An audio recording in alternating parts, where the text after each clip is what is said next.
So now we're going to talk about the diploblasts that you're responsible for. So diploblasts, that means they have two germ layers, which are the ectoderm and the endoderm.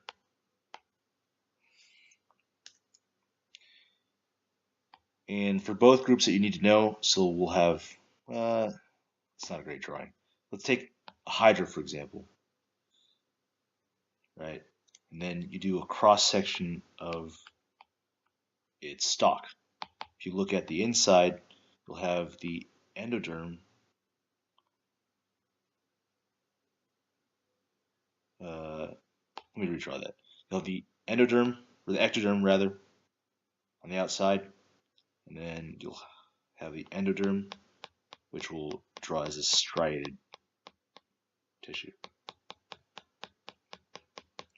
Right, so you have the endoderm here, which kind of is the inside layer of the digestive system. Then you have the ectoderm, which is out here. The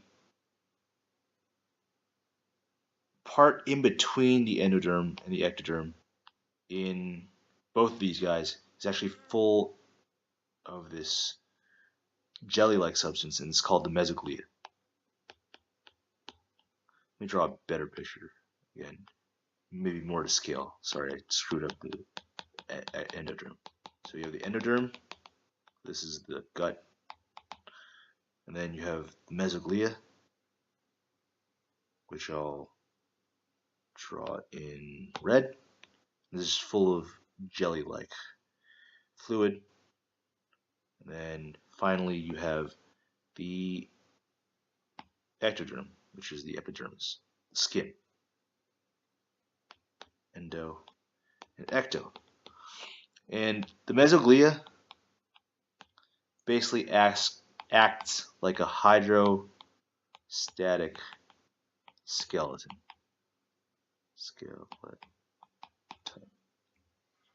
And this is a terminology that would be important throughout the animal section. And how I like to think of this is, we'll say a rubber glove that's full of water. It's tied off in the bottom. So this is kind of how the mesoglia acts. It's this enclosed fluid in between the two cell layers, and acts both as support, right? You can imagine that versus a deflated glove, when you add water into this glove, it pumps up, it plumps up, and it has some amount of secondary structure to it, right? So it gives it structure, but it's still pliable. It can still like bend a little bit. And on top of that, it allows for movement. And how it does that is, let's say you squeeze these two fingers in this fluid-filled rubber glove, these other three fingers will plump up, right? And so you can change this. You have a set amount of water inside this cavity, or a set amount of mesoglia inside this cavity. And when you move the water from one place to another, you can adjust how you as an organism moves, right? Both movement and for structure. And for the organisms that you'll need to know that have a hydrostatic skeleton, these will include both diploblasts and triploblasts. So you'll have the ctenophores and the cnidarians, which we'll talk about right now, which are diploblasts. You'll also have the echinoderms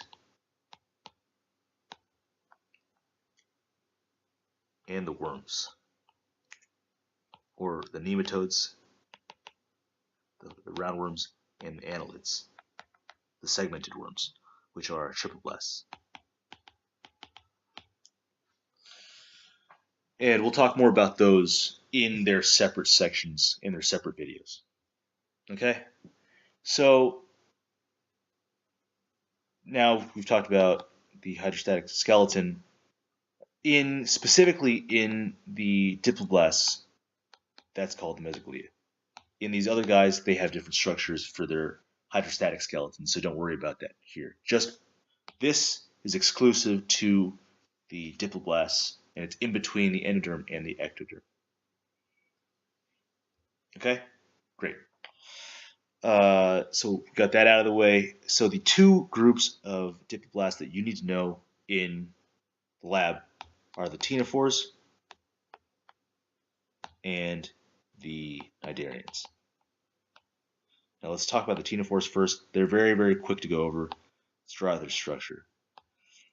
So number one, they have a diversity in their body type, but a lot of them look like this, where you'll have these grooves that are striated, and look in the light, they kind of look rainbow colored and like they're pulsing color in these grooves. And these grooves are actually lines and collections of cilia. If you remember, cilia are like small flagella, so there's these little hairs that are coming off of these comb jellies.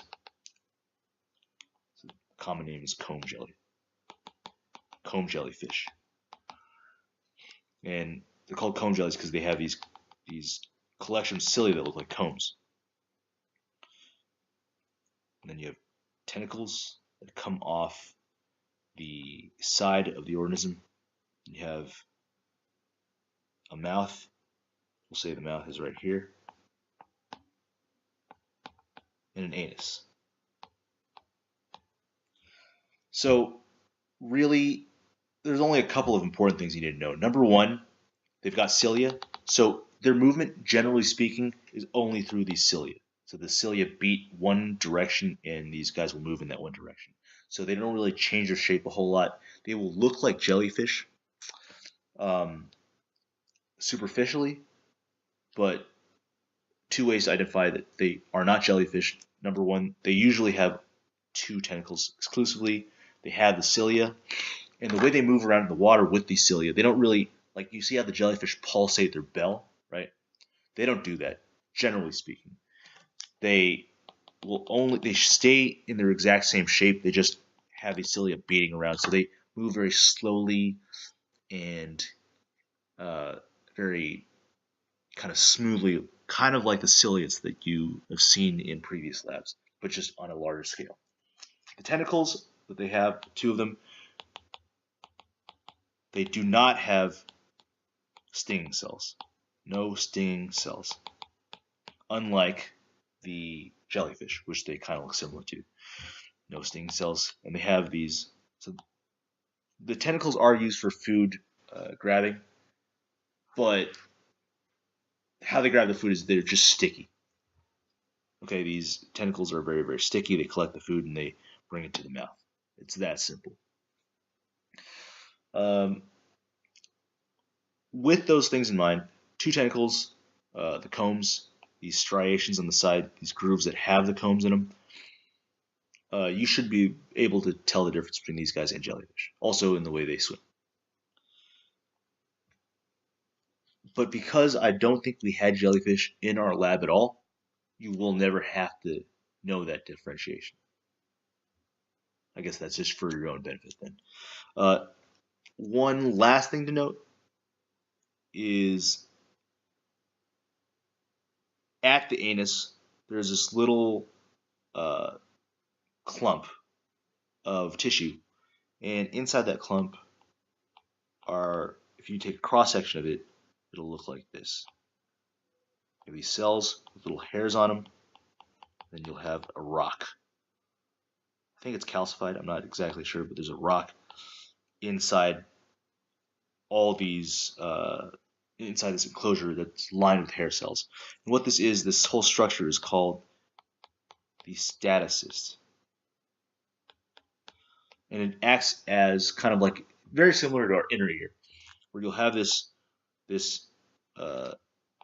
statolith, being rock. So it's this mineralized piece of material will kind of move around in this chamber, and it'll hit these different cells.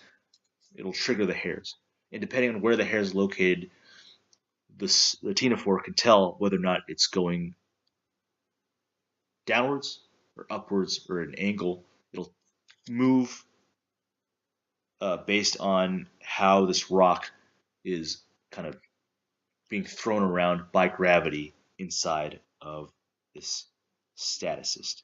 It's kind of a random little biological fact, but it's on the slides, and it's one of the only things that are on the slides for the ctenophores, so you'll probably need to know that. Okay. Next we'll go on to the very, very broad group of organisms in the phylum Cnidaria. So these will be jellyfish, or box jellyfish, which you don't need to know, corals, anemones, and hydra. Okay. So one of the most important things you need to know about these guys, again, they are diploblastic. They have the mesoglea in between the two cell layers, the endoderm and the ectoderm. But what is kind of highlighted in the slides that you need to know is that they have two forms they can take: a medusa and a polyp. So medusa classically is a jellyfish.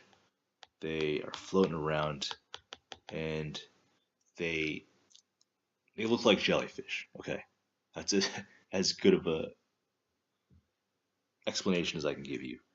Whereas the polyp, they look more like the anemones. They're glued to the ground. Right? They look like flowers.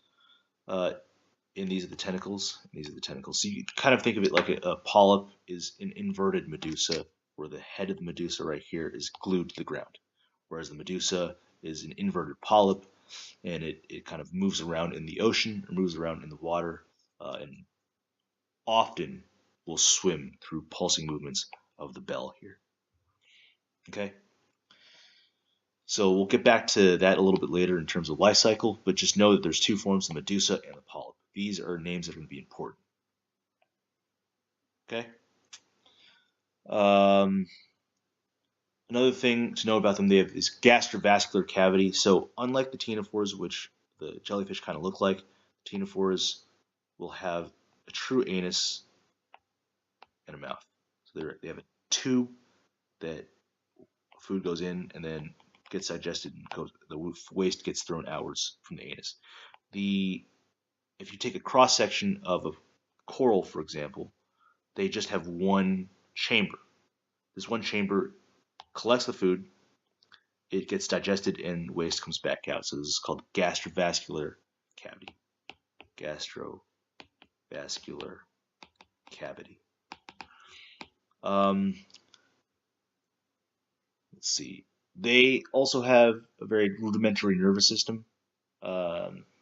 Nerves kind of ring around all these different appendages. In some cases, they can actually get a little bit more advanced, where they'll have eyes and like small brains attached to these nerve nets. But this is not something that's particularly important for you to know. Okay. Their larvae are called planula, and they look like these little flatworms, basically. And they can actively crawl around on the seafloor or swim around, depending on the organism.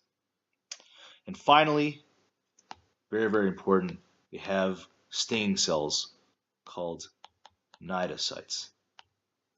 And the cnidocytes, inside of them, they have harpoons full of poison. And these are called nematocysts. Sorry, nematocysts. So you have a cnidocyte. It's a single cell. It's got a nucleus, and wrapped inside is a spring-loaded. It's triggered by hydrostatic pressure, the spring-loaded harpoon. And when it gets activated, like in lab where we added acetic acid to it, the cell will be pumped full of water, and the harpoon will be speared out into whatever prey item or predator is trying to attack it, and it'll sting it and release a lot of poison. And depending on the organism, this can be actually very, very, very poisonous. Okay, so now let's go over the life cycle of an organism in the cnidarians, which has a life cycle that has both medusas and polyps. So we'll take a typical jellyfish, for example. You'll have a female jellyfish and a male jellyfish. The dominant life cycle in these guys is the medusa. Female and the male, they'll release their eggs and sperm, and they'll come together and fertilize those eggs to make a zygote. This fertilized egg with the zygote inside of it will then find a nice place to settle down the seafloor and turn into a planula. And it'll move around. It's this little flat little thing, move around and find another nice place for it to turn into a polyp. So it'll grow into a polyp. This polyp will then kind of shoot out its top over and over again. So you have these stack of tops which are stacked on each other. Each one of these becomes a medusa. So really, when I say that the medusa is like an inverted polyp, it's literally what that is, right? So this is called budding. This is asexual reproduction. So you'll form multiple medusa from one polyp. And again, these become medusa, and they'll breed sexually. So this is asexual reproduction right here. This is sexual reproduction right here.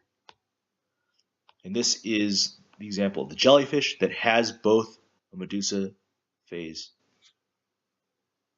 I didn't write out medusa. It has a medusa phase and it has a polyp phase. Not all of these guys have the medusa phase and the polyp phase. A lot of the corals, for example, actually all the corals and anemones, they don't have the medusa phase. And a lot of the hydras, they also don't have a medusa phase. And we'll get into that just a little bit later.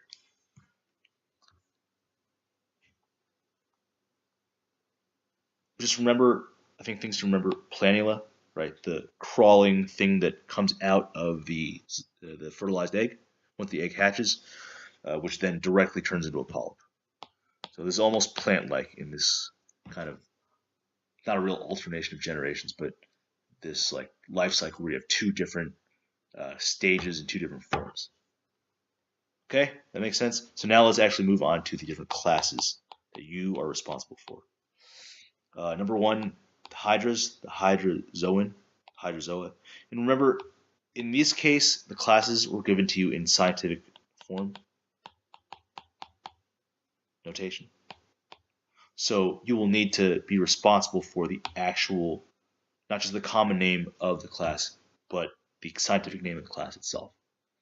And this was a problem in the lab practicals, in some of them, where not everyone was able to remember like the phyla, the technical term for the phyla of the ciliates, for example, Ciliophora.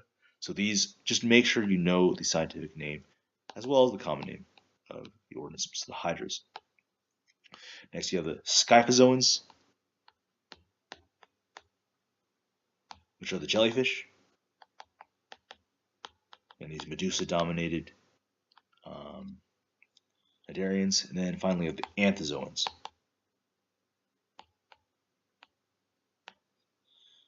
which are the anemones and coral. So the hydrozoans typically they're polyp dominated, and some of them don't even have medusa stage. Most of them do though, but it's very, very minor. So they're mostly polyps. Scyphozoans are medusa dominated, and anemones and corals have no medusa. They have no medusa. So I guess how you would differentiate these guys, I mean, they look pretty distinct if you just look at the drawings on your lab notebook, but how they were differentiated in the slides were the dominance of their different life stages. So polyp-dominated hydrozoa, some have medusa, but the medusa tend to be very small. Scyphozoans, jellyfish, medusa-dominated. The coral, they have no medusa whatsoever, so they're completely polyps. Okay, so the hydrozoans, some interesting things to note about these guys. Again, they tend to be, so they're polyp dominated, and they tend to be able to reproduce through, well, they do reproduce through budding. So what happens is you'll have this main stalk of the hydra, and you'll get these little mini hydras that pop off the sides that then fall off, turn into other hydras, which then attach to the floor and grow into another hydra. It's called budding again, and this is asexual reproduction. Very energy efficient way of reproduction, but it doesn't give you genetic diversity, which is why hydra can also do sexual reproduction.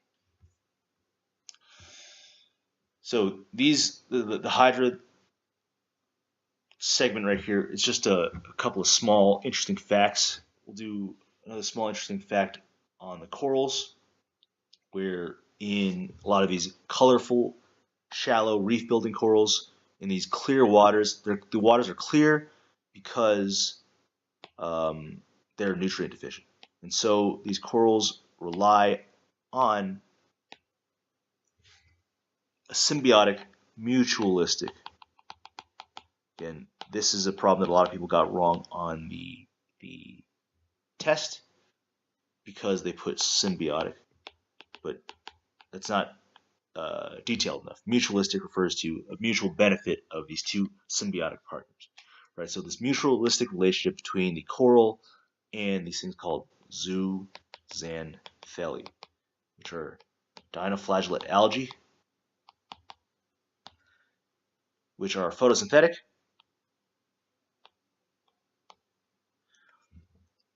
and they live inside the coral. So the corals basically become photosynthetic organisms. They're photosynthetic animals. The light will shine down on their tentacles. The dinoflagellates will then produce sugar from CO2, which will then feed and give the coral fixed carbon. The coral can then give protection and other nutrients to the diatoms, and they have this nice, beautiful relationship together. Most corals, I believe, can filter feed as well, but most corals with zooxanthellae can filter feed as well, and they can use their tentacles to grab stuff. But a lot of these guys can actually live exclusively off of the photosynthate, or the fixed carbon from the algae that live inside their tentacles. Now, one last thing to note is sometimes, so when these guys are unhappy, they just don't have the resources to keep the algae in their systems alive or healthy, they'll kind of shoot them out, and then the corals become white. And when they're white, they can only be white for so long before they just don't, they cannot recover from the loss of nutrients by throwing out their partners. So they just end up dying. They bleach and they die. And this is a huge issue in the Great Barrier Reef and all these different reefs that have been affected by global warming. The water's too warm for the corals, so they just bleach and they eventually die. And it's a sad thing to end this lecture on, but there you have it. So those are the corals.